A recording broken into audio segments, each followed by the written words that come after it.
right, good morning. I just woke up and we're going to do our lesson for the day as we boot up this year. I'm going to get on track, but I don't require it of myself instantly anymore.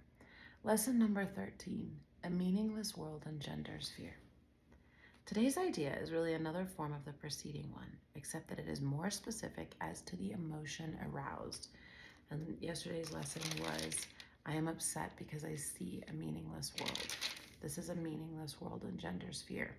And these lessons are very interesting. The first year I did them, I was almost overwhelmed with the sense of meaninglessness of life. It was really depressing, actually.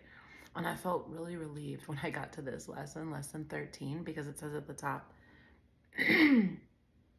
a meaningless world is impossible. Nothing without meaning exists. However, it does not follow that you will not think you perceive something that has no meaning.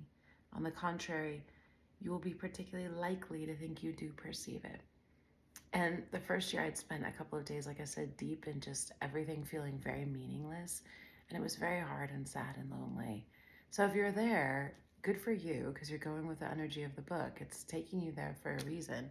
But what a relief to get to today's lesson and be like, oh, okay, it's not actually meaningless. But I can make it meaningless. And I think it was because I'd spent pain in making everything meaningless for the last few days in these lessons that this lesson really hit me, because I realized, oh, I'm making things, like it says, you're gonna think you do perceive meaninglessness. And I did realize how painful it was and how much I wanted to put something on it to make it meaningful. So recognition of meaninglessness arouses intense anxiety in all the separated ones. It represents a situation in which God and the ego challenge each other as to whose meaning is to be written in the empty space that meaninglessness provides. To explain that better, that can feel a little vague.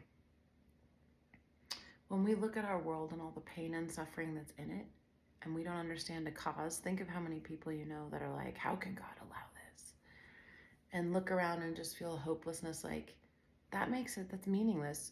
Atheists, like, and I've been an atheist, this isn't a judgment, but when you don't have a cause for why you're here, you have no power about what's happening in your life, it's all random, it's a dark place. And so then in that, people decide, well, then this is just a mean life. This is just how life is.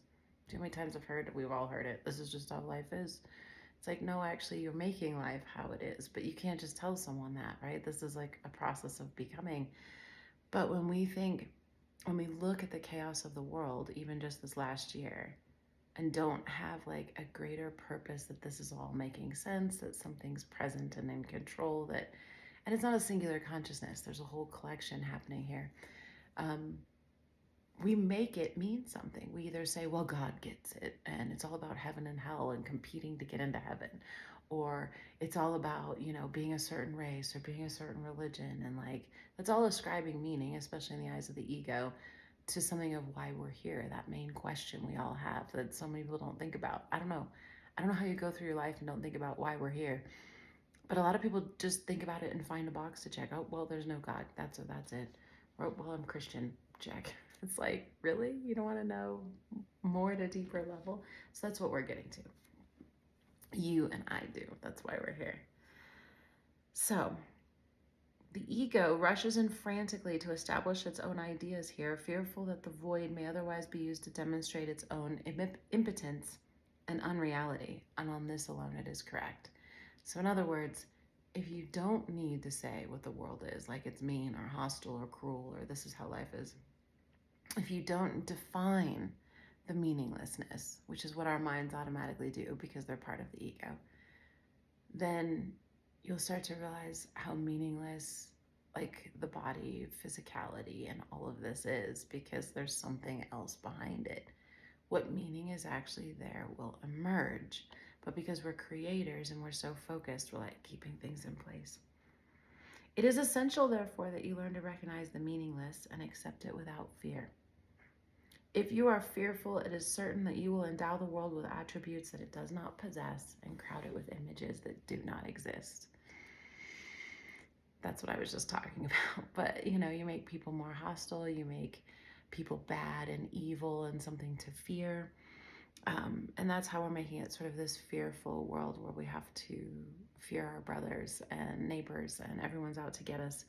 So what this is poking at, without saying it directly, is you're a creator, like Abraham, law of attraction level, like what you vibe at, you create. So if you're afraid of this world by saying it's cruel and awful and people just suffer, you're adding to the problem, essentially. You're filling it, you're imbuing it with attributes it doesn't actually have. But since you're a creator and God gives you free will, it will have those attributes if you ask for them. Asking it is given doesn't say, ask and we only give it to you if it's good for you. Like, ask for it and you give it. So if you feel it, it comes.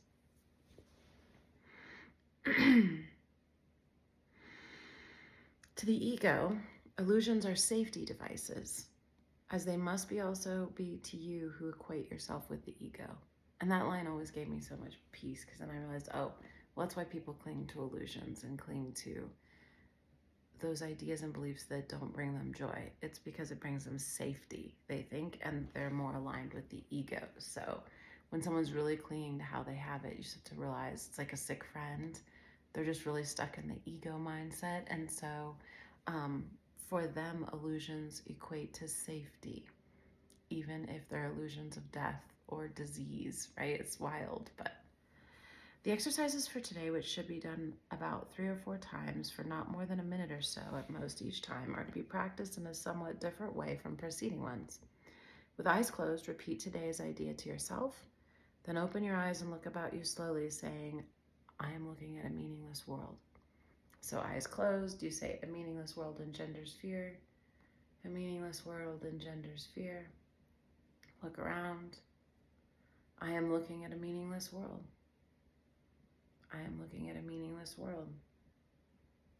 Repeat the statement to yourself as you look about, then close your eyes and conclude with, a meaningless world engenders fear because I think I am in competition with God.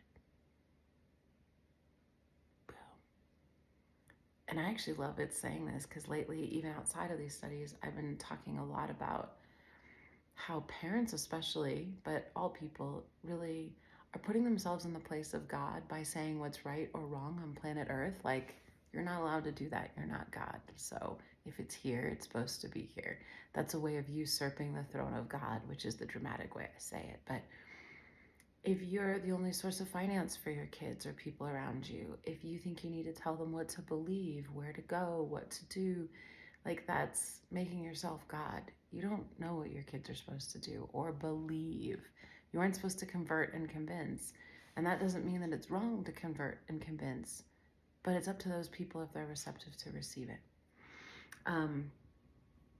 And so what happens is, a meaningless world engenders fear because I think I'm in competition with God. If it's meaningless and now I'm making up a story to make it meaningful, even if it's a story about God and heaven and salvation, I'm still in competition with God because I made up the story, really. And even though I say it came from God, I'm not open to what really could be here and what life can really show me, because it's already been explained to me.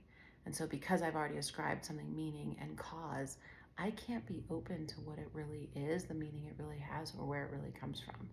Again, whether you believe it or not, you're a powerful creator. So when you think about things, it holds things in place.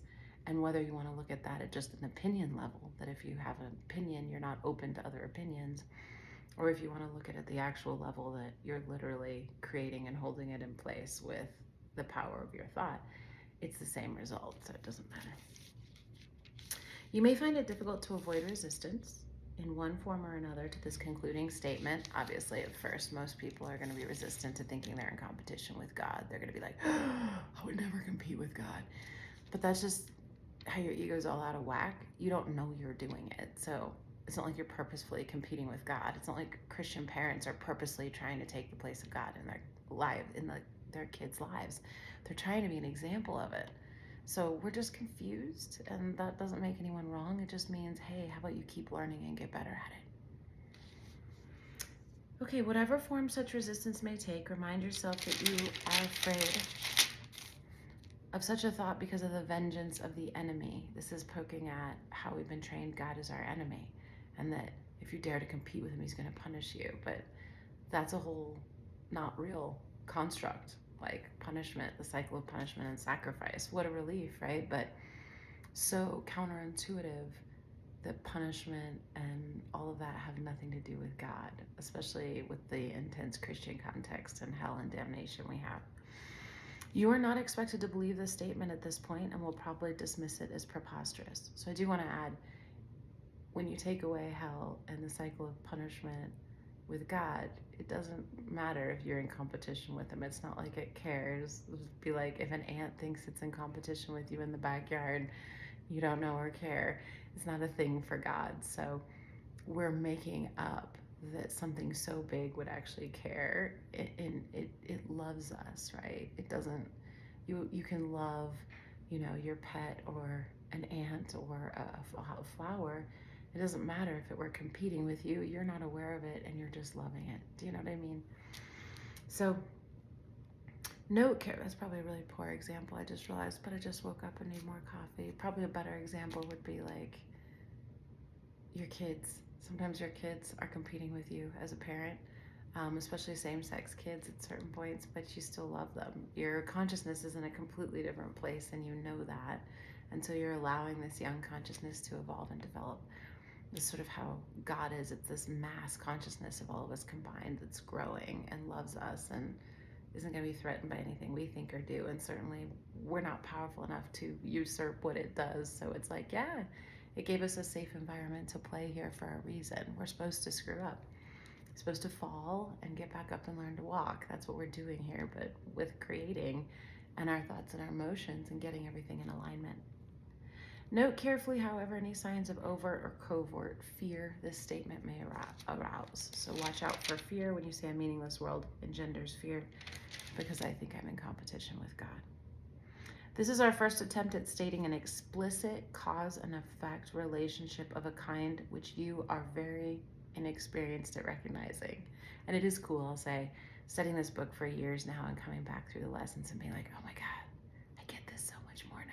Because when I first did these lessons, I hadn't studied Abraham and Law of Attraction and Wayne Dyer and Alan Watts and all of these other things at this level and then come back. And so now I'm like, I really get what this is talking about. It makes it very biblical sounding in this book, which is confusing because it's very not in many ways. It's very neutral, but it's just really fun to come back and be like, okay, this is their first time explaining a cause and effect relationship of a kind which we're inexperienced in recognizing, but oh my gosh, I'm getting experienced in recognizing it. And that's really exciting for me because I want to learn and grow on the spiritual path.